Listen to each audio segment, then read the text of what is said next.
Salut tout le monde et bienvenue sur cette nouvelle vidéo où je suis très content de vous présenter un nouvel outil qui va faire son apparition avec la version 2 de Poker Spin Tracker. Et oui, effectivement, la version 2 s'approche de sa sortie, donc on vous présente aujourd'hui ce nouvel onglet qui est dans le League Trader. C'est un onglet très très fort, très puissant, puisque on va pouvoir en très peu de temps voir où sont nos points faibles dans notre propre jeu, mais également le faire aussi avec notre field.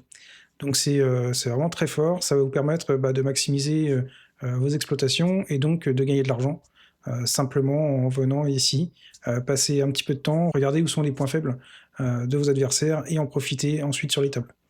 C'est un outil que les joueurs End2Note vont sûrement reconnaître un petit peu, mais ici on a une version qui est beaucoup plus simplifiée, qui est très parlante, et puis surtout on n'a pas besoin d'aller acheter un HUD ou de fabriquer un HUD maison très compliqué avec des formules à taper à la main, etc. C'est vraiment beaucoup plus simple, et vous allez voir, hein, ça permet d'être accessible, que ce soit pour les joueurs un peu plus confirmés, comme pour des joueurs un petit peu plus novices, ou qui voudraient démarrer justement l'analyse de leur propre jeu ou l'analyse du film. Bon, là, vous avez tous remarqué, on est sur une page avec un HUD. Jusque-là, rien d'extraordinaire, vous me direz. Si ce n'est que ce HUD est complètement personnalisable et il s'agit du HUD pour le travail hors des tables. C'est pas le même HUD qu'on aura sur les tables, c'est vraiment un HUD spécifique au travail hors des tables et qu'on va pouvoir venir modifier comme on le souhaite, qu'on va pouvoir agrémenter avec des nouvelles statistiques, etc. Si je vous montre par exemple comment on ajoute une stat, ici vous voyez j'ai ma ligne bouton préflop. Si je veux rajouter les open avec au minimum 2.5x, je viens ici, vous voyez c'est vraiment en quelques clics, minimum 2.5, je valide, j'ajoute au HUD, et voilà, je renomme ici ma stat, 2.5x plus, et c'est fait. Vous voyez, c'est vraiment très très simple. Vous pouvez donc tout paramétrer, on peut rajouter des sections, par exemple, si je veux une nouvelle section ici, je peux ajouter, en venant cliquer ici, des colonnes, des lignes, peu importe, c'est vous qui choisissez. On peut vraiment tout paramétrer comme on le souhaite. Ensuite, on va pouvoir venir chercher aussi les datas qu'on souhaite dans ces tableaux. Donc on a des filtres, que ce soit par date, par buy-in, par nombre de tables, par type de spin pour ceux qui jouent des flashs par exemple, mixés avec des régulars, par type de room, peu importe, vous choisissez un petit peu l'ensemble des filtres qui vont filtrer les données, les datas. Ensuite, on peut venir choisir ce qu'on souhaite analyser, donc soit notre propre profil, soit les fiches, les règles éventuellement, ou si on veut, on aura la possibilité de créer des propres pastilles particulières. Par exemple ici, moi j'ai les joueurs agressifs et les joueurs passifs, ce qui me permet d'analyser différents profils de joueurs sur les tables. Ensuite ici, donc vous voyez j'ai une fenêtre, donc moi je suis dans le résumé, on va ensuite aller faire un tour sur le HUSB, je vous montrerai comment ça marche, parce que c'est aussi très intéressant. Et après vous pouvez choisir contre qui. Si par exemple vous voulez choisir votre profil contre les autres règles, vous pouvez, si vous voulez choisir les autres règles contre vous-même, vous pouvez. Là c'est vraiment quelque chose que vous pouvez modifier et qui vous permet d'avoir exactement ce que vous voulez comme données. Ce qui est intéressant, donc regardez ici, vous voyez, c'est qu'on va pouvoir, donc, comme je le disais, personnaliser, et ensuite on a un code couleur très très simple qui nous indique comment se comporte notre field. Alors ici j'ai choisi le field de fiche, et on peut voir que on a trois couleurs principales.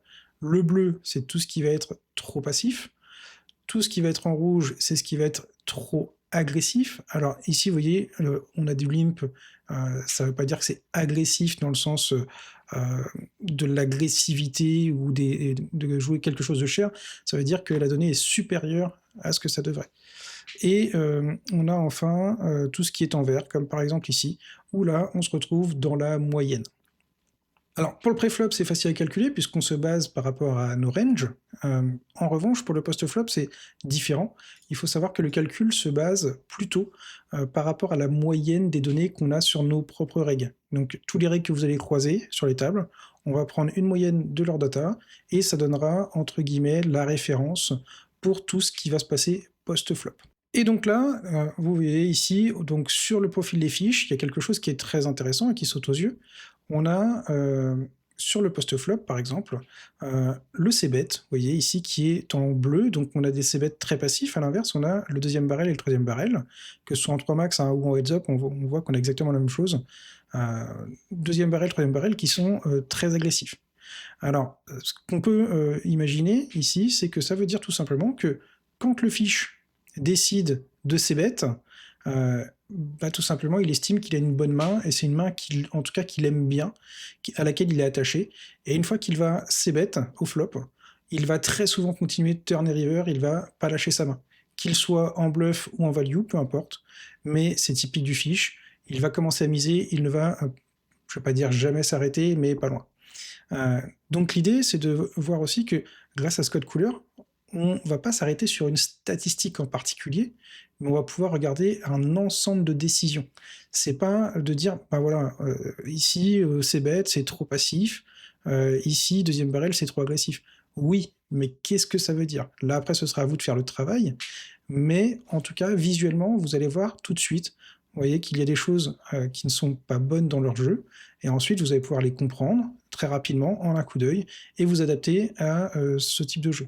Par exemple, si je devais m'adapter à ça, qu'est-ce que je vais faire? Quand le fiche va c-bet, une main qui va être normalement un call peut-être un petit peu juste, je vais plutôt soit raise de manière agressive pour essayer de faire folder le fiche, soit je vais fold, quitte à fold un petit peu trop, mais parce que je sais que ça va être difficile de supporter un deuxième et un troisième barrel. Donc ça, c'est vraiment de l'adaptation, et vous voyez, quand on regarde les chiffres ici, et bien tout simplement, ça va nous permettre d'avoir des adaptations ensuite sur le jeu de nos adversaires. Et ça, c'est valable pour les fiches, mais si je prends les profils de joueurs agressifs, je vais pouvoir trouver d'autres adaptations, et tout ça, je vais le retrouver ici. Et là, c'est vraiment juste un exemple, mais vous allez pouvoir faire ça avec plein de choses différentes, et ce sera à vous d'aller ensuite agrémenter vos tableaux, de les organiser comme vous le souhaitez, et d'aller regarder justement où est-ce qu'il y a des déviations dans le jeu de vos adversaires. On retrouve également quelque chose d'intéressant, c'est la possibilité d'avoir un aperçu de la composition de la range de nos adversaires quand on vient passer notre souris sur la statistique. Et vous voyez, au niveau du c-bet au flop de nos adversaires, ici les fiches, on voit qu'il y a très peu de trash finalement quand le fiche décide de c-bet. 10% c'est très peu. En heads up, vous voyez, on va être un tout petit peu plus élevé, 14%, c'est pareil, c'est pas énorme. Donc on est bien d'accord sur ce que je disais tout à l'heure, que finalement quand le fiche décide de c-bet, c'est qu'il a une main qu'il aime bien, et c'est une main soit qui est déjà faite, soit avec des bons tirages, soit une bonne hauteur, mais c'est en tout cas une main qu'il aime bien, donc il aura tendance à ne pas la lâcher trop facilement. Je peux également faire la même chose pour le préflop, et venir ici, passer ma souris sur la statistique, et ça va m'afficher tout simplement la range de vilain sur son préflop. Donc ici, vous voyez, quand je regarde les open, je vois la range d'open des fiches, mais je peux aussi le faire avec les limp, par exemple, et vous voyez, on a la range de limp de manière générale chez les fiches. Ça, après, si vous voulez, c'est des données qui sont personnalisables. Vous pouvez ajouter des filtres, par exemple, sur les stack size, si vous le souhaitez. Donc ça, en tout cas, c'est quelque chose de très intéressant. Et comme je vous l'ai dit tout à l'heure, vous voyez, en quelques minutes, on peut déjà repérer des points faibles, des points forts, voir où le jeu est trop agressif, trop passif, et voir comment nous, on va s'adapter à ce type de jeu pour pouvoir justement exploiter nos adversaires. Donc ça, c'est pour la partie résumée, c'est vraiment très fort, mais si on souhaite un petit peu plus de détails, on peut venir tout simplement, vous voyez, sur un spot en particulier, et là, je retrouve encore plus de détails dans ces données. Donc ici, j'ai choisi le spot de HUSB, et on va se retrouver avec différents panneaux, vous voyez, où on va retrouver chaque situation possible sur le préflop. Ici, donc je suis bien sur le préflop, et là je retrouve la composition de range de tous les fiches. Donc quand je regarde ici, j'ai tout le détail des stack size, je peux venir donc revoir le nombre de mains que j'ai sur chaque stack size, et ensuite, ici, quand je viens passer ma souris, vous voyez, j'ai la range qui correspond, préflop, à mes fiches.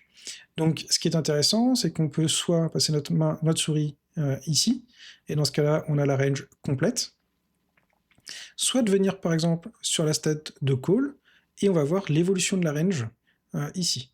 Bon, on voit effectivement aussi la non-évolution, dans ce cas présent, chez les fiches. Et on voit que la range de limp chez les fiches, elle est quasiment tout le temps la même, peu importe la profondeur.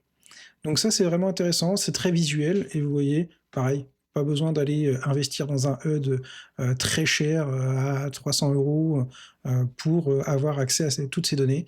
Là, c'est déjà dans PokerSpin Tracker 2, vous avez déjà tout sous la main, c'est très visuel et facile à utiliser, tout simplement. Donc que vous soyez un joueur plus expérimenté ou un joueur un petit peu plus débutant, vous allez rapidement pouvoir utiliser toutes ces données et mettre en place vos stratégies pour tout simplement exploser le field par la suite. Ça marche donc ici pour le préflop, mais on a également la même chose pour le post-flop. Alors pour le post-flop ici, bon, j'ai un petit peu moins de données parce que j'ai filtré, mais vous voyez, c'est le même principe, hein. On a toujours le même code couleur, tout ce qui est en rouge, c'est trop agressif, tout ce qui est en bleu, c'est trop passif, et tout ce qui est en vert, c'est la donnée standard chez la moyenne des règles. Ensuite, c'est à vous d'aller regarder chaque donnée, voir où est-ce qu'il y a des écarts, là où sont les plus gros écarts, et essayer de voir comment vous pouvez vous adapter pour justement exploiter ces écarts. Donc par exemple ici en HUBB, on voit que dans les polympés, les fiches aiment bien dongbet. Alors ça c'est pas une surprise, hein. 30% de dongbet, ça reste quand même énorme comparé à 7% qui est la référence chez les règles. Ce qui est intéressant, c'est de regarder la composition de la range et on s'aperçoit que quand le fiche dongbet, finalement il n'y a que très peu de trash dans ses mains. Vous voyez, 14% de poubelle, c'est quand même pas énorme. On va pouvoir exploiter ça, soit comme je le disais tout à l'heure, en overfoldant par moment, ou alors en venant jouer différemment. Si on a une main qui est très forte, si on a une main qui est moyennement forte, on va pouvoir s'adapter, et ça, ce sera à vous de mettre en place vos propres stratégies par la suite. Donc voilà un petit peu comment on peut utiliser ces deux fenêtres, on va qu'on soit sur le préflop ou sur le post-flop. Et après, si on souhaite par exemple regarder le jeu des réguliers, on peut filtrer contre nous, et ça va nous permettre d'avoir les stats des règles quand ils jouent contre nous. Parce que les stats des règles, c'est pas forcément intéressant de les prendre dans leur ensemble, sachant que les règles vont jouer différemment quand ils vont jouer contre nous ou contre les fiches. Donc on est obligé de filtrer ces données-là, de manière à avoir les stats des règles quand ils jouent que contre nous, parce que c'est ce qui va nous permettre de voir où sont leurs points faibles, notamment contre nous. C'est ça qui est intéressant. Et dernière petite précision, concernant donc le préflop, la référence, vous voyez, vous pouvez ici la modifier. Elle est automatiquement positionnée sur auto, mais si vous voulez la positionner uniquement sur la GTO pour comparer le jeu préflop à la GTO ou exploit pour comparer l'exploit, vous avez le choix. Moi, je pense que le mieux, c'est de le laisser en automatique, parce que ça va permettre de détecter la différence entre les fiches et les règles de manière automatique, on n'a pas besoin de s'en occuper, et ça va nous afficher tout de suite les bons codes couleurs, puisque les fréquences sont calculées par rapport à notre propre jeu, notre carte distrib, et également par rapport au profil qu'on va affronter, que ce soit un règle ou un fiche. Donc, je trouve que c'est mieux de le laisser en auto, mais si toutefois vous voulez le laisser sur GTO, par exemple, vous avez la possibilité de le faire, ça c'est à vous de voir. Donc voilà un petit peu ce nouvel onglet, je trouve que c'est vraiment quelque chose de très fort. Vous avez vu, hein, c'est très rapide, on a quelque chose de très puissant, très visuel. Quand on est utilisateur de End2Note par exemple, c'est quelque chose qu'on connaît forcément, mais c'est beaucoup plus compliqué d'accès. Comme je le disais dans Poker Spin Tracker 2, on n'a pas besoin d'aller faire des achats en plus, on n'a pas besoin d'avoir des compétences particulières pour créer un HUD ou créer des données, etc. C'est vraiment très facile, c'est très rapide.